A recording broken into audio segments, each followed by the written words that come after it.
শুনবেন আপনি একটা মেয়ে, আমি শুনতে এসেছি। তা আমি যদি একটা মেয়ে কি চাই, ঘর চাই, সংসার চাই, তাই তো? তা আমি যে সেই ঘর সংসারে আমি কিন্তু অর্থ সম্পত্তি টাকা পয়সা কিছু নিয়ে কিন্তু এটা দিদিদের দিয়ে দাও। মানুষ সংসার হয় না, হয়? দাঁড়াও, এটা দিয়ে আপনারা সবাই মেয়ে আছেন, বলেন দেখি সংসার হয়? সংসার কিন্তু কখনো হয় না। ওই বাড়িতে আমি সংসারে গিয়ে না কোনোদিন মনের শান্তি পেয়েছি, না কোনোদিন সংসারের শান্তি পেয়েছি। ওই বাড়িতে গিয়ে শুধুমাত্র অত্যাচার করেছি, শুধুমাত্র কাদের কাছে? সবার কাছে। আমার ননদের একটা ছেলে আছে, আপনারা হয়তো হেসছেন নাকি, যেহেতু ওদের ডাকে আপনারা খোঁজ দেখবেন, পাগলা, 30 বছর 32 বছর বাবা কথা বলতে পারে না।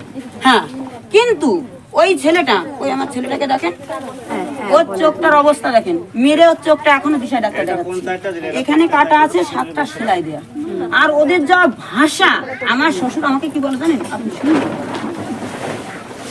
বলুন, শুনবেন? এই কথাগুলো কি এই মিডিয়ার সামনে বলতে আমার ভালো লাগবে? না, তুমি বলো, তুমি তাও বলতে হবে, তোমাকে তাও বলতে হবে।